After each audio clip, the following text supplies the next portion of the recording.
So I wanted to make a really quick video on what I do when my eggs have just pipped.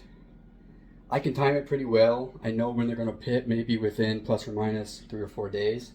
I keep a very close watch on them at this point because the last thing I want right now is for these animals to come out and possibly disturb other eggs that haven't pipped.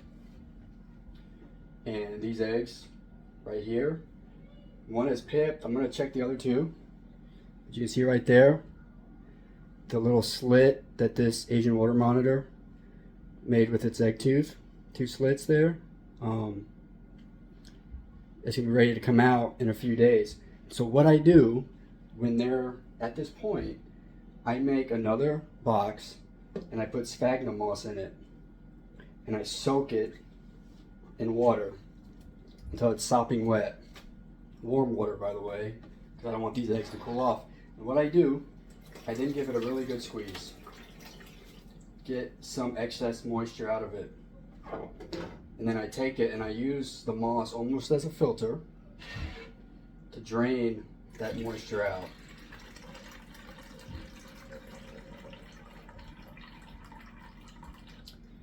And this is how I've been doing it for the last couple of years. And I've come to find that this method gives me the perfect amount of moisture in this moss. And then I just simply take the pipped eggs. You can see the little guy in there, not quite ready to come out, but he will soon.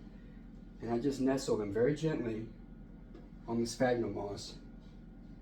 This egg is soft, but it has not yet pipped. So I'm going to put it back in its original container and I'll check it as time goes.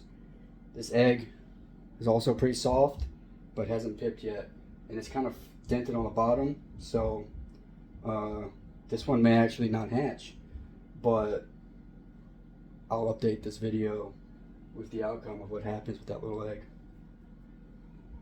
What I do now, before I put it back in the incubator, I put the same lid on I've been using. The only difference is this lid has holes in the top. It's actually this one over here. You probably can't see it on camera, but it's got holes that I've drilled so that when the lizards do hatch, they can breathe easily. And so that they can't jump out, I clip the edge like that. And when I turn this video off, I'm going to find another clip and I'm going to put it over here. That way that animal can come out of the egg. It's got something to hide in. It's very moist, it's very humid, it's going to be very warm. It's got holes in the lid for air transfer, and it's got 2 clips on the container to keep the animal in. It's not the only way to do it, but it's how I do it, and it's been a foolproof method for me.